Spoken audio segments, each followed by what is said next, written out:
Welcome to Japan News AI. This week we're going deep on some pretty big headlines. Yeah, sounds like a lot going on. It is. We've got the G7 summit, of course. Always a lot of talk around those. Right. Lots of discussions about Ukraine this time and China, especially everything happening around Taiwan. Yeah. Of course, trade policies were a big part of the conversation too. Always are. Seems like it. And then we'll look at the expected wage hikes here in Japan with all the labor shortages going on. Right. After that, we'll cover Prime Minister Ishiba's apology for that gift certificate thing. Oh, right. Yeah. Plus, news about some financial support Japan's giving to Pacific Island nations to help them deal with climate change. Okay.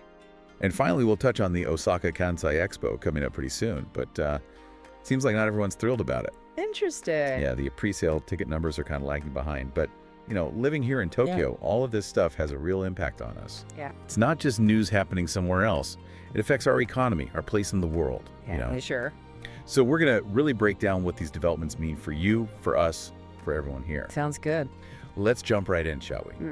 Let's start with that G7 summit up in Canada. It sounds like they were dealing with some huge global shifts. Yeah, I mean, the trade tensions are always kind of simmering in the background, but the talks about Ukraine and China, especially the Taiwan issue, it feels like things are escalating. Absolutely. Yeah. What really stood out to me was how the G7's language about Taiwan changed. Oh, yeah. It wasn't just a slight tweak here and there. It was way stronger than before, and they completely left out the usual one China policy statement. That seems like a very intentional move. It does, doesn't it? So what do you think? What could this change in stance mean? Well, by dropping that one China reference, they're basically saying, hey, we're seriously worried about China's military buildup and how they're dealing with Taiwan. They specifically called out coercive behaviors. That shows a growing unease internationally. I think for people thinking about stability in the region, this stronger language from the G7 signals that these major powers might be taking a more assertive stance toward China's actions. Yeah, I see what you mean.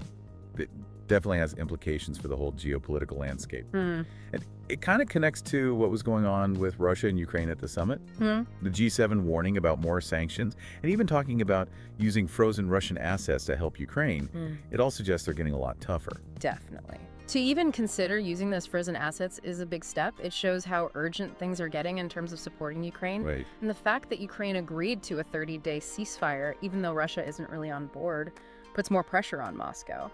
From your perspective, I think these G7 discussions are super important for understanding where the conflict might be headed and what it could mean for the global economy. We all know a stable economy is crucial, right? Absolutely. So let's shift gears to the economy here at home. I think it's fair to say that most people are pretty happy about the prospect of corporate wages going up for the third year in a row. Yeah, for sure. Last year saw a big jump, and it looks like we might see something similar this year, around 5%. Yeah. This really feels like things are changing. Why do you think this upward trend is happening? Well, the main factors are the tight labor market here and the inflation we're all dealing with. Companies are realizing they have to offer more competitive salaries if they want to attract and keep good people. Right.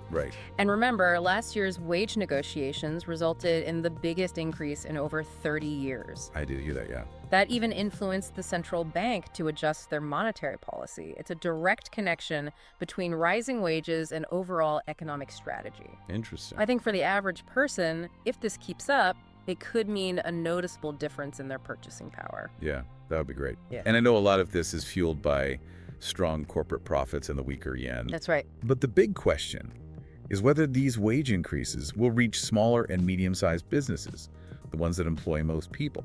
Good point. I mean, what kind of effect could that have on our local economy here in Tokyo? You're hitting on a key point. For a truly strong economic recovery, we need to see wages growing across all sectors, not just in big corporations. Right. If those smaller businesses can increase pay too, it'll have a much bigger impact on consumer spending and the overall health of the economy. Yeah. Not just in Tokyo, but across Japan. That's how we'll see those benefits trickle down to the local level, impacting your neighborhood, shops, restaurants, the whole community. Okay, so let's move on to the political landscape now.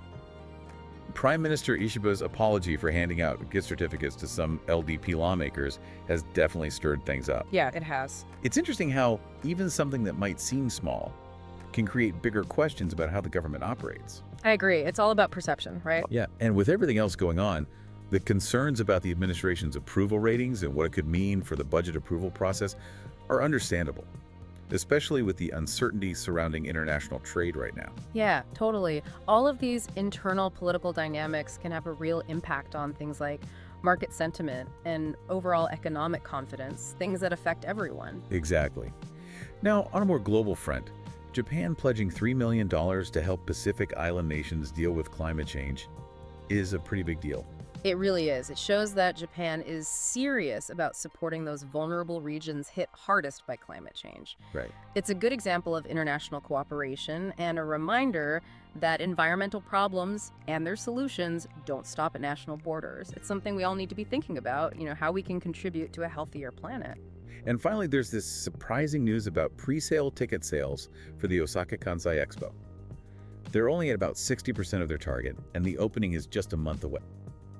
Wow, yeah, that's surprising. It seems like the expo hasn't quite caught on with the public yet. Makes you wonder why. Right. I mean, maybe people have other priorities right now, or they're feeling uncertain about the economy. Maybe the way they've been promoting the expo just hasn't resonated with everyone. It'll be interesting to see if interest picks up as we get closer to the opening date. I think so too. It definitely makes you think about what gets people excited for these big national events.